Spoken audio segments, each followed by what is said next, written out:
It's a big game day. And there's Rishi, on the bench, watching his team play their hearts out. But what happens when your own team turns you into a joke? Who's in charge then? Your feelings or you? The crowd is roaring, the energy is electric. But for Rishi, the only thing he hears is a whisper from a teammate, benchwarmer. Just one word, but it's meant to sting. And just like that, a storm just explodes inside him. You know that feeling?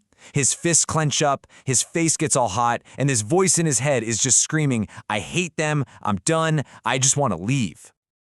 So here's the real question, for Rishi and for all of us, really. When that huge wave of anger crashes over you, who's the boss?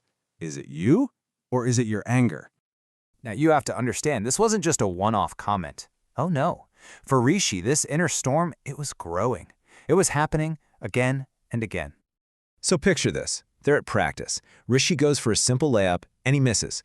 And right away, a teammate starts that slow, sarcastic clap. Wow, he says, what a superstar.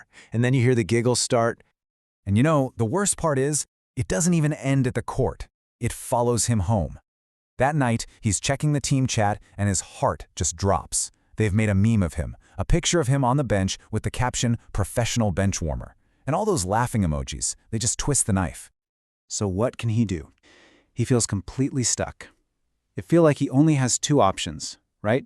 Explode, shout back, and probably get into huge trouble, or just quit. Quit the game he actually loves, just so the hurting will stop. Back at home, that storm is still raging. He throws his bag on the floor and just bursts out, I'm done. I hate this team.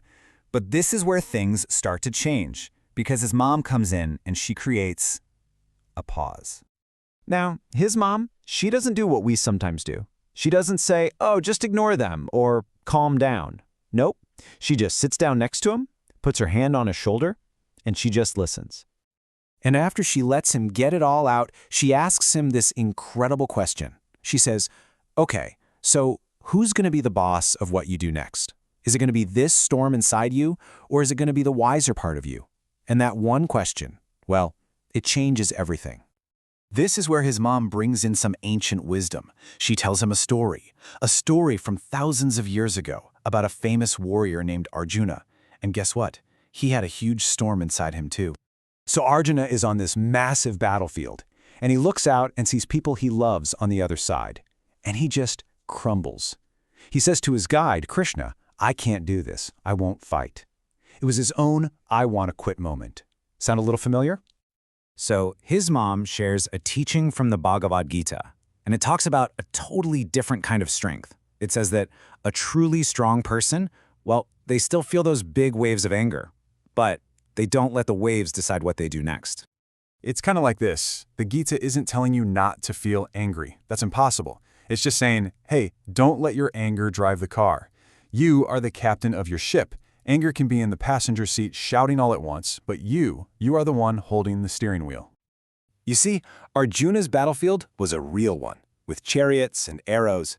Rishi's battlefield, it's the basketball court and that team chat on his phone.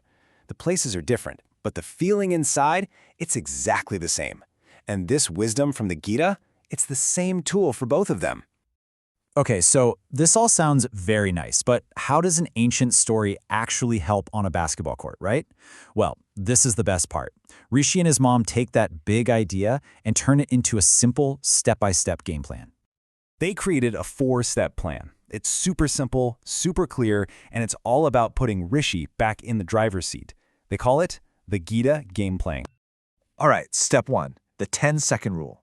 The next time a comment comes his way, instead of reacting right away, he's just going to breathe. Count to 10. That's it. In those 10 seconds, the anger is still there, for sure, but he gets to decide what to do next, not the anger. Step 2, and this one's only if he feels it's safe to do, is to use one safe sentence. Nothing dramatic, just something calm like, please stop, I'm still learning. See, it's not about fighting back, it's about calmly standing up for himself. Step 3 is so important. Tell an adult, but not just they're being mean to me. No, tell them the whole story. What was said, when it happened, and exactly how it made him feel. This is about using that energy to get help, not just to shout. In the final step, step 4, this is where you really take charge. You turn that wave of angry energy into fuel. Rishi decides he's going to work on one small thing, just his layups. He's channeling all that frustration into getting better, not getting mad. So, did it work? Let's see what happened when Rishi actually used his new game plan at practice. Look, the teasing didn't just disappear. That's not how life works. But something big had changed inside Rishi. Before, his anger was the boss, and his only options felt like exploding or quitting. But now, Rishi is the boss, and his choices are to breathe, think, and then act. Rishi was finally back in control of his game and his feelings. So, now the question comes back to you. Who is the boss? Your feelings or your choices?